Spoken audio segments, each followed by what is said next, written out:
नमस्कार साथियों, आप सबका स्वागत है। इस प्रेस कॉन्फ्रेंस की शुरुआत कांग्रेस अध्यक्ष जी मल्लिकार्जुन खड़गे जी करेंगे। वो आपको पहले संबोधित करेंगे। मल्लिकार्जुन खड़गे जी, कांग्रेस अध्यक्ष।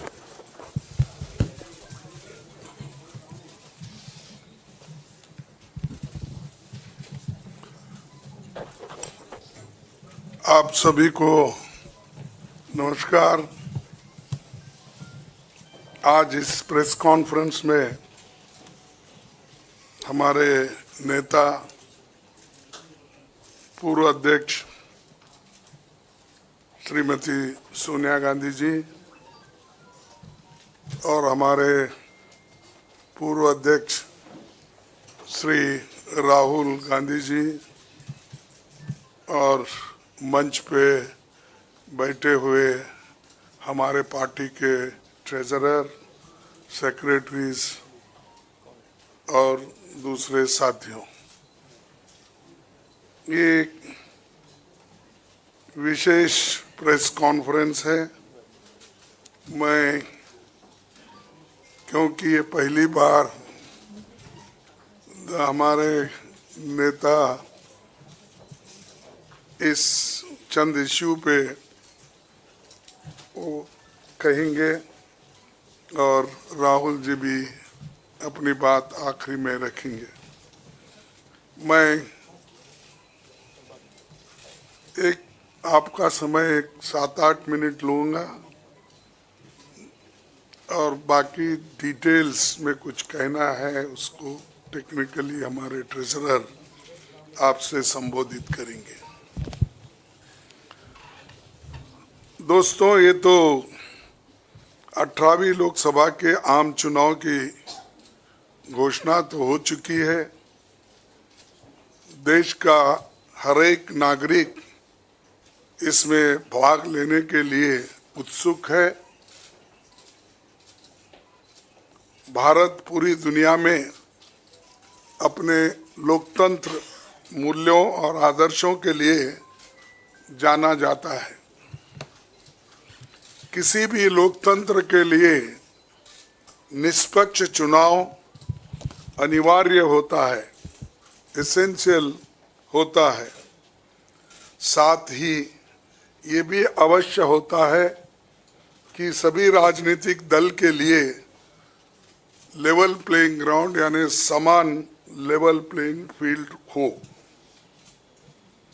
सभी के पास समान रूप से संसाधन हो। ये नहीं कि जो सत्ता में है उनका रिसोर्सेस पर मोनोपोली हो। ये नहीं कि उनका मीडिया पर एक अधिकार हो। ये नहीं कि सत्ताधारी दल का संवैधानिक तथा न्यायिक संस्था जैसे आईटी, ईडी, इलेक्शन कमीशन, इन अपने दूसरे ऑटोनमस बॉडीज पर प्रत्यक्ष अथवा परोक्ष नियंत्रण हो। दुर्भाग्य से जो पिछले दिनों में सुप्रीम कोर्ट के हस्तक्षेप के बाद जो इलेक्ट्रल बॉन्ड, चुनावी चंदा बॉन्ड के बारे में जो तथ्य निकलकर सामने आए वो बहुत ही चिंताजनक है, शर्मनाक भी है, क्योंकि इससे हमारे देश के छवि को ठेस पहुंची है। हमारे देश ने पिछले 70 सालों में निष्पक्ष चुनाव और स्वस्थ लोकतंत्र की छवि बनाई थी। उस पर प्रश्न चिन्ह आज उठ गया है।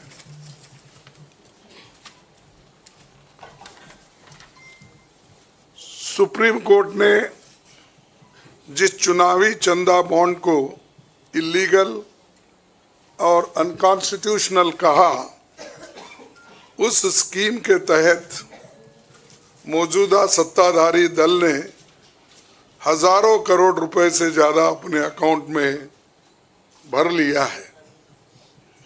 और दूसरी तरफ साजिशन मुख्य विपक्षी दल का बैंक अकाउंट फ्रीज कर दिया गया है ताकि हम पैसों के अभाव में बराबरी से चुनाव ना लड़े और ना लड़ पाए। ये सत्ताधारी दल द्वारा एक खतरनाक खेल है। इसके दूरगामी प्रभाव होंगे, क्योंकि अगर डेमोक्रेसी को इस देश में बचाना है तो लेवल प्लेइंग ग्राउंड होना चाहिए। ऐसा भी नहीं होना चंद देशों में चुनाव हो रहे हैं, 99% वोट एक ही आदमी ले रहा है। ऐसा आपको तो मालूम हो गया रिसेंटली किन किन देशों में ऐसा हुआ है। तो ये सत्ताधारी दल द्वारा एक खतरनाक खेल खेला गया है। इसके दूरगामी प्रभाव होंगे, पर यह स्पष्ट है कि इस तरीके से किसी राजनीतिक दल को असहाय बनाकर चुनाव लड़ने में बाधा उत्पन्न कर और फ्री एंड फेयर इलेक्शन कभी नहीं कहा जा सकता। देश की जनता, एक आम नागरिक एक देख सकता है कि बीजेपी ने चुनावी चंदा बॉन्ड से 56% पैसे हासिल किए हैं, वही कांग्रेस को 11% ही मिले हैं। और ये वो पैसे जो बॉन्ड से बीजेपी ने लिए हैं, इसके अलावा जो कैश में इनके पास आता होगा तो कोई अकाउंट ही नहीं है। आप इनके खर्चे देखिए, हर तरफ इनका एडवर्टाइजमेंट लगा है और एडवर्टाइजमेंट में भी मोनोपोली बना ली है। प्रिंट मीडिया हो, टीवी हो और सोशल मीडिया हो, इनका बहुत डोमिनेशन है। लेकिन इतने पैसे एक पार्टी जमा कर सकती है, हिंदुस्तान के 70 साल के डेमोक्रेटिक व्यवस्था में ऐसा कोई नहीं किया। ये पहली बार ये सरकार अनेक ढंग से पैसे आज उठा रही है और इनके 5 स्टार ऑफिसेस से बड़े बड़े हर जगह आप देखिए, और 4-4, 5-5 फ्लाइट एक मीटिंग को जाते हैं और उनके पीछे और 2-4 जाते हैं। एक मीटिंग का इतना खर्च होता है तो शायद ही कोई पार्टी, अपोजिशन पार्टी उसका 10% भी नहीं कर सकती मुकाबला। मैं कहना नहीं चाहता कि बीजेपी ने किस तरीके से कंपनियों से पैसे लिए, क्योंकि सुप्रीम कोर्ट तथ्यों की जांच कर रही है। हमें उम्मीद है कि सच्चाई बहुत जल्द हम सब के सामने आएगी। और अंत में मैं देश के संवैधानिक संस्थाओं से अपील करता हूं कि अगर वो फ्री एंड फेयर इलेक्शन चाहते हैं तो हमारी पार्टी को बगैर किसी रोक टोक से बैंक अकाउंट्स का इस्तेमाल करने दे, और जो इनकम टैक्स का क्लेम है वो अंततः कोर्ट के निर्णय के अनुसार सेटल हो जाएगा। राजनीतिक दल टैक्स नहीं देते, बीजेपी कभी इनकम टैक्स नहीं दी, लेकिन ये लागू सिर्फ कांग्रेस पे हो रहा है। कोई पॉलिटिकल पार्टी इनकम टैक्स के दायरे में नहीं आते, सच है ना? सेटल हो जाए। राजनीतिक दल नहीं आते। बीजेपी ने कभी नहीं दिया अकाउंट। इसके बाद भी अगर हमसे ये मांगा जा रहा है तो हम न्यायालय के अंतिम निर्णय का इंतजार कर रहे हैं, क्योंकि हम चाहते हैं कम से कम न्यायालय तो इस बात को देखे, कानून को देखे, रूल ऑफ लॉ और गवर्नेंस जो संविधान के तहत होता है उसके तरफ तो ध्यान दे दो, क्योंकि आज वो हुकूमत में है, कल दूसरी पार्टी आएगी। लेकिन हमको ये लेवल प्लेइंग ग्राउंड जो हमने पहले से बनाया था, नेहरू जी से लेकर हम 89 और बाकी के लोग भी, जब इवन वाजपेयी थे उस वक्त भी ऐसा नहीं था। लेकिन यहाँ ये 18वीं लोकसभा का चुनाव जो हो रहा है, इसमें हम सब देख रहे हैं, ये कुचल रहे हैं, सप्रेस कर रहे हैं और हमको चुनाव लड़ने के स्थिति में वो नहीं छोड़ना चाहते हैं और पैसे को तंग तबाह करके वो एक तरफा इलेक्शन कर लेना चाहते हैं। लेकिन लोग भी होशियार है, इसको जानते हैं और लेवल प्लेइंग फील्ड बने रहने के लिए ये उनके जो बाधक है और जो हमारे अकाउंट्स फ्रीज किए हैं वो तत्काल उसका रिलीज होना चाहिए और हमको चुनाव में डेमोक्रेसी और संविधान को बचाने के लिए लेवल प्लेइंग ग्राउंड होना चाहिए। धन्यवाद। शुक्रिया कांग्रेस अध्यक्ष जी। मैं अभी हमारे कांग्रेस पार्टी के संसदीय दल के नेता श्रीमती सोनिया गांधी जी से गुजारिश करूंगा कि आपको संबोधित करें।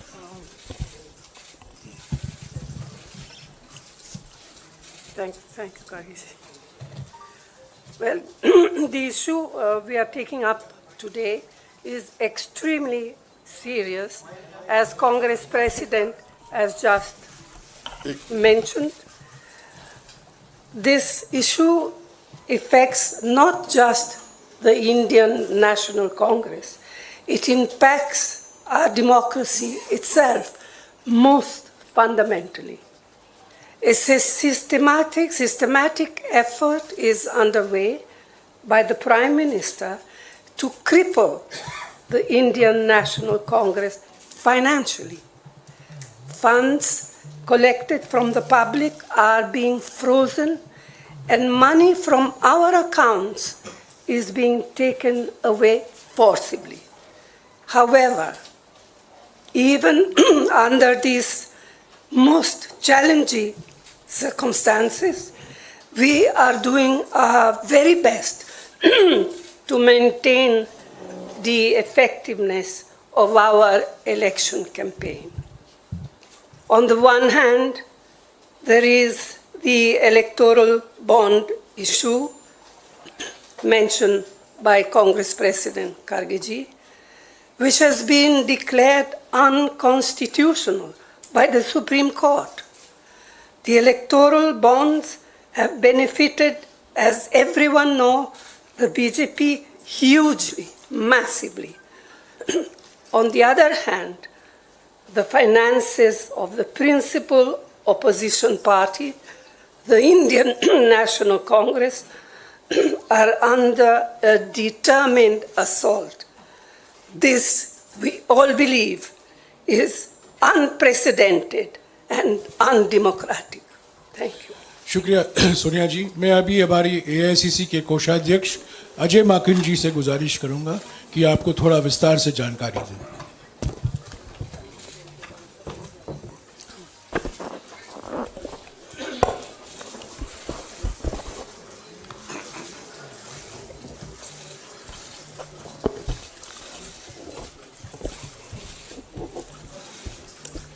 धन्यवाद जयराम जी, आप सब लोगों का बहुत बहुत स्वागत है।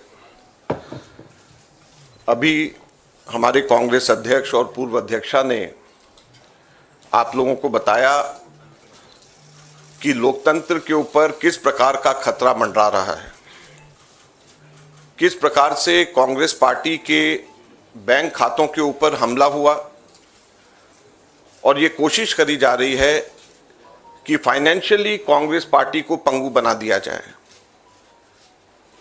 ये केवल कांग्रेस पार्टी के खातों पे नरेंद्र मोदी सरकार का हमला नहीं है, बल्कि भारत के लोकतंत्र पे हमला है। अगर प्रमुख विपक्षी पार्टी वित्तीय तौर के ऊपर पूरी तरीके से पंगु हो जाए, कोई कार्य नहीं कर सके, पब्लिसिटी के ऊपर पैसा नहीं खर्च कर सके, कैंपेन के ऊपर पैसा नहीं खर्च कर सके, अपने कैंडिडेट्स को पैसे नहीं दे सके, तो फिर चुनाव किस बात का है। और चुनाव की घोषणा हो चुकी है। पिछले एक महीने से हमारे अपने बैंक अकाउंट्स में पड़े हुए 285 करोड़ रुपए का हम इस्तेमाल नहीं कर पा रहे हैं। हम लोगों को पब्लिसिटी के लिए अखबारों के अंदर स्लॉट्स बुक करने, हम लोगों को पब्लिसिटी के लिए इलेक्ट्रॉनिक मीडिया के अंदर स्लॉट्स बुक करने, हमको सोशल मीडिया के अंदर इस्तेमाल करना है, हमको पोस्टर छपवाने, हमको पैम्फलेट छपवाने। अगर हम लोग वो काम भी नहीं कर सकते तो किस प्रकार से लोकतंत्र जिंदा रहेगा और कैसा लोकतंत्र है ये। मैंने पिछले सप्ताह आप सब लोगों के सम्मुख मोतीलाल वोरा जी के समय 2017-18 के एक केस को लेकर के इनकम टैक्स डिपार्टमेंट ने 2017-18 के बेसिस के ऊपर 7 साल बाद में जाकर के हमारे बैंक के खाते अब जाकर के फ्रीज करे हैं, उसकी जानकारी दी। मैंने कहा कि ये 7 साल पुराने कैसे फ्रीज किए जा सकते हैं और टाइमिंग इसका कैसा है। लेकिन मुझे अभी बहुत दुख के साथ कहना पड़ रहा है कि पिछले हफ्ते ये नोटिस हम लोगों के पास में आया है, इसकी कॉपी आप सब लोगों को दी मिल गई है, आप सब लोगों के आ गई है, आप जरा देखिए। ये सीताराम केसरी जी के जमाने का नोटिस हमें पिछले हफ्ते आया। आप सोचिए, सीताराम केसरी जी के जमाने का 1994-95 की असेसमेंट ईयर का नोटिस अब हमारे पास में आया और इसको लेकर के भी आगे आने वाले समय के अंदर फिर से बैंक को फ्रीज करने का और डिमांड लगाने की ये कवायद शुरू होगी। तो ये कौन सा लोकतंत्र है। अगर इसी रफ्तार से जाएंगे तो महात्मा गांधी के समय पे जमनालाल बजाज जब ट्रेजरर हुआ करते थे, उस टाइम पे भी कोई चीज निकाल करके अब इस वक्त इस चुनाव से पहले हमारे अकाउंट्स को फ्रीज किया जाएगा। तो ये किस चीज का लोकतंत्र है। 30 साल पुराना, 31 साल पुराना असेसमेंट ईयर का हिसाब निकाल करके हमारे खाते फ्रीज करे जा रहे हैं ताकि हम लोग चुनाव ही ना लड़ पाए। हम लोगों के पास में मुख्यतः 3 बातें हैं कहने की। हर पॉलिटिकल पार्टी इनकम टैक्स से एग्जेम्प्टेड होती है। कभी किसी ने भी पेनल्टी इस तरीके से नहीं दिया, तो कांग्रेस पार्टी को अकेले क्यों चुना जा रहा है। दूसरा, इसकी टाइमिंग देखिए। 2017-18 का मोतीलाल वोरा जी के टाइम का और 1994-95 का सीताराम केसरी जी का समय, और केवल 1 महीना पहले चुनाव के घोषणा होने से पहले यह काम शुरू किया जाता है। और तीसरा, क्वांटम ऑफ पनिशमेंट देखिए कि कितना बड़ा पनिशमेंट। क्या हमारे सिर्फ 0.07% पूरा 199 करोड़ का कैश में हमारे अपने एमपीज ने अपनी तनख्वाह दी, उसकी वजह से 0.07% की अनियमितता की वजह से 106% की पेनल्टी हमारे ऊपर लगाई गई। 106% की कितना 0.07% की अनियमितता की वजह से 106% की पेनल्टी हम लोगों के ऊपर लगाई गई है। ये क्वांटम हम लोगों ने मात्र 30 दिन लेट हम लोगों ने अपने अकाउंट सबमिट करे। ये इनकम टैक्स एक्ट मेरे पास में है, इसका सेक्शन 234F ये कहता है कि सिर्फ 10,000 रुपए की मैक्सिमम पेनल्टी ली जा सकती है अगर कोई व्यक्ति लेट अपना, कोई भी ऑर्गेनाइजेशन या व्यक्ति कोई भी लेट अपना इनकम टैक्स सबमिट करे, केवल 10,000 रुपए। और हमारे ऊपर 210 करोड़ रुपए का 210.25 करोड़ का 210.25 करोड़ का लियन मार्क कर दिया गया। 10,000 की सिर्फ पेनल्टी, सिर्फ 0.07% का हमारा टोटल अकाउंट में से कैश के अंदर लिया गया। ये कहां का न्याय। 115 करोड़ रुपए फोर्सफुली हमारे बैंक अकाउंट से इनकम टैक्स ऑफिसर्स ने बैंक मैनेजर्स के पास में जाकर के सरकार को ट्रांसफर करा दिया गया। वो अब हमारे पास में नहीं है। 115 करोड़ रुपया बैंक मैनेजर्स को जाकर के एक तरीके से डरा करके धमका करके इनकम टैक्स ऑफिसर्स ने हमारे अकाउंट से इनकम टैक्स डिपार्टमेंट और सरकार को वापस ट्रांसफर करा दिया। मैंने बताया जैसे पिछले 5 हफ्ते से 1 महीने से भी ज्यादा हम अपने पैसे जो हमारे वर्कर्स ने इकट्ठे करे हैं वो हम इसका उसका इस्तेमाल नहीं कर पा रहे हैं। ये कहां की डेमोक्रेसी है, ये कहां का लोकतंत्र रह गया। तो इसलिए हम आपसे कहना चाहते हैं, ये केवल हम लोग तो अपनी लड़ाई लड़ेंगे, लेकिन ये आप लोगों की भी लड़ाई, मीडिया की भी लड़ाई है, देश की जनता की लड़ाई है। अगर आप इसके अंदर हमारे को समर्थन नहीं करेंगे तो लोकतंत्र जिंदा नहीं रहेगा, ना आप रहेंगे ना हम रहेंगे। धन्यवाद।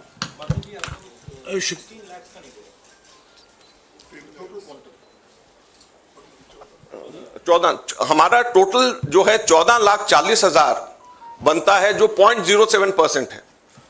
तो सिर्फ 14,40,000 जो हमारा 0.07% है, उसकी वजह से हमारे को ऊपर 210 करोड़ रुपए से भी अधिक का हमारे ऊपर लियन मार्क करके हमारी पेनल्टी लगाई गई है। तो आप सोचिए 14,40,000 के बदले 210 करोड़ रुपए की पेनल्टी हमारे ऊपर लगाई गई है। ये कहां का लोकतंत्र है? शुक्रिया अजय माकन जी। आखिर में मैं राहुल गांधी जी से गुजारिश करूंगा कि वो आपको संबोधित करें।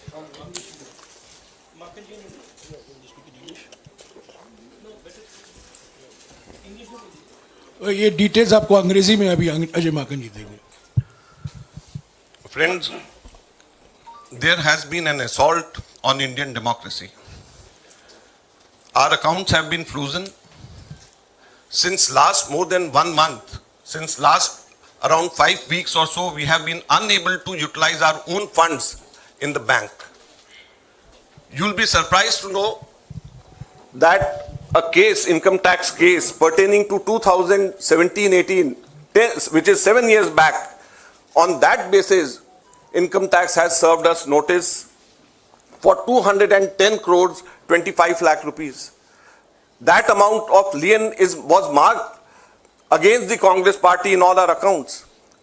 And effectively we are unable to utilize our 285 crore rupees, our own money which is lying in the bank. The most important thing is the timing and the exemptions which all the political parties enjoy.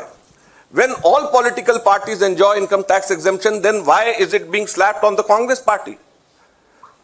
Never it has happened in the past that the BJP had to pay any kind of penalty, any kind of income tax. Then why is it that the Congress party being singled out? The timing is such that 7 years old case, it seems that the BJP was waiting for the elections to come, and just 1 month before the elections were to be announced, they froze our accounts. So imagine how can it be a level playing field? We don't have money to give to our candidates. We don't have money to publish our pamphlets. We don't have money to organize our public meetings. We don't have money to book advertisements in the social media or in the newspapers. So how are we going to fight the elections, or how is democracy still alive in the country where the principal opposition party is unable to spend even a single penny in the elections? And it is not only this, the government has not stopped only on this 2017-18 notice. We have been slapped with another notice last week, and it pertains to 1994-95 during Sitaram Kesri when he was the treasurer. So imagine we are being slapped with a notice, income tax notice, 30 years back, pertaining to account 30 years back. And just at the eve of election, so that we are unable, our accounts are crippled and we are unable to use our own money for the elections. So please, this is the time when it is not only fight for the Congress party, our own fight alone, it is, we have to all fight together to save democracy.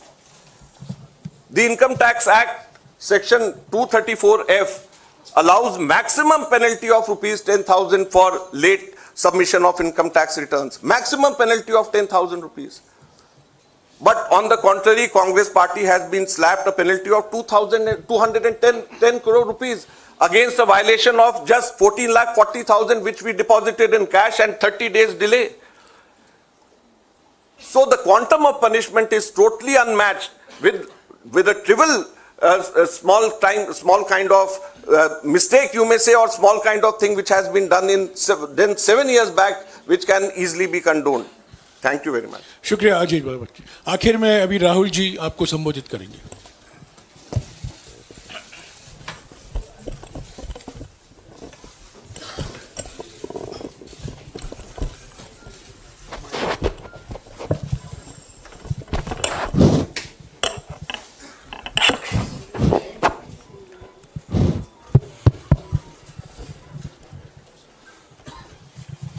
Thank you for coming here this morning. If any of you imagine, anybody in the country imagines what happens when your bank account, your ATM card, your entire financial identity is erased, right? You can imagine if it is done to a family, the family will starve to death. If it is done to a business, the business will be crippled. Right? This is what has been done to the Congress party 1 month back. All our bank accounts have been frozen.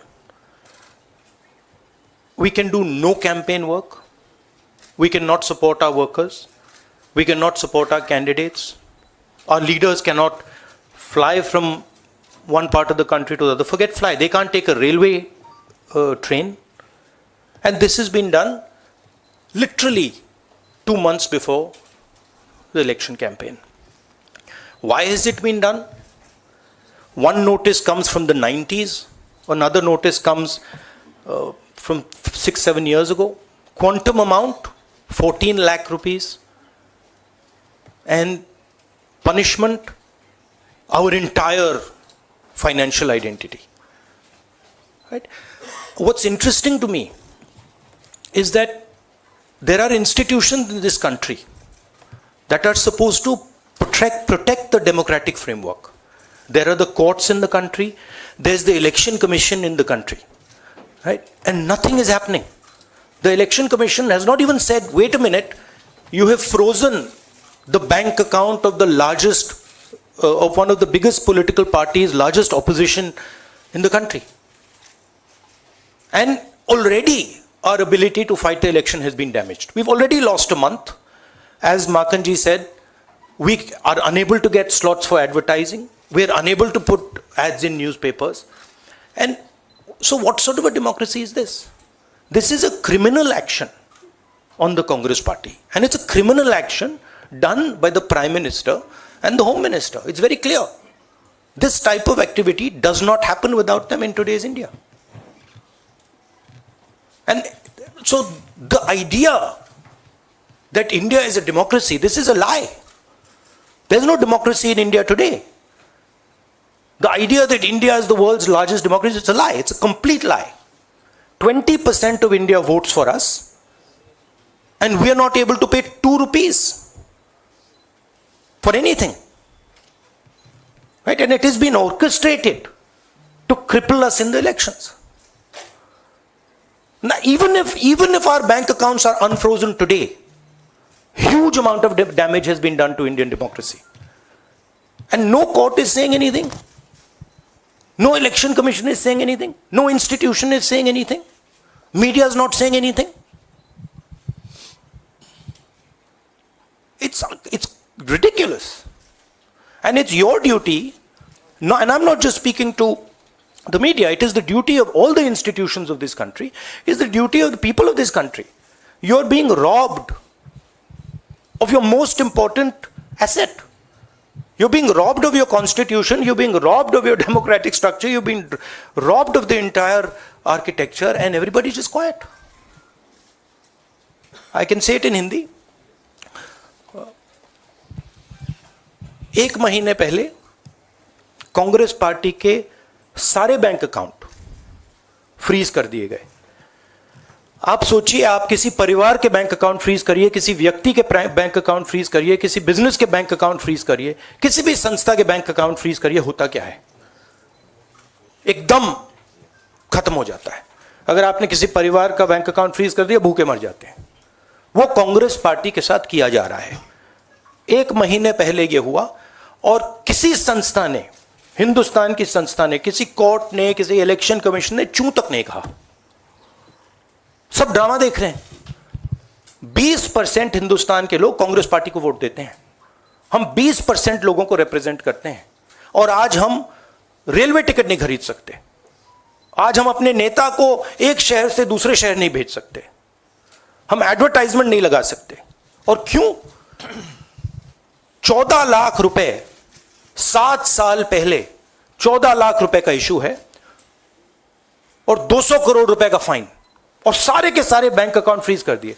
जब income tax, ये दिखाना मुझे जरा, sorry क्या 200 करोड़, जब income tax, साफ income tax की जो एक्ट है साफ कहता है कि ज्यादा से ज्यादा 10,000 रुपए का फाइन लगेगा। तो यह है हिंदुस्तान का लोकतंत्र। यह क्रिमिनल एक्शन है कांग्रेस पार्टी के खिलाफ और हिंदुस्तान के लोकतंत्र के खिलाफ, और यह क्रिमिनल एक्शन हिंदुस्तान के प्रधानमंत्री कर रहे हैं। मेरी विनती है कि जो हिंदुस्तान के इंस्टीट्यूशंस हैं, जो वो अपने आप को हिंदुस्तान के इंस्टीट्यूशंस मानते हैं, डेमोक्रेसी को प्रोटेक्ट करते हैं, लोकतंत्र को प्रोटेक्ट करते हैं, हिंदुस्तान के कोर्ट्स हो, हिंदुस्तान का इलेक्शन कमीशन हो, वो इसके बारे में कुछ करें। और यह कहना कि हिंदुस्तान दुनिया की सबसे बड़ी डेमोक्रेसी, झूठ है। यहां कोई डेमोक्रेसी नहीं है। बिगेस्ट ऑपोजिशन पार्टी का आपने बैंक अकाउंट बंद कर दिया और 1 महीने कोई कुछ नहीं बोल रहा है। केसरी जी के टाइम से नोटिस आया है। तो अजीब सी सिचुएशन है। सब लोग देख रहे हैं और हर संस्था मतलब का रोल है इसमें। कोर्ट्स का रोल है, इलेक्शन कमीशन का रोल है। धन्यवाद। शुक्रिया राहुल जी। साथियों, कांग्रेस अध्यक्ष जी, सोनिया जी, राहुल जी ने और दूसरी ज़रूरी बैठक से निकलकर यहाँ आए हैं आपको संबोधित करने के लिए। उनको उस बैठक में वापस लौट जाना है। आपके सवाल हमारे कोषाध्यक्ष विस्तार से जवाब देंगे। मैं कांग्रेस अध्यक्ष सोनिया जी और राहुल जी को शुक्रिया अदा करता हूँ। शुक्रिया।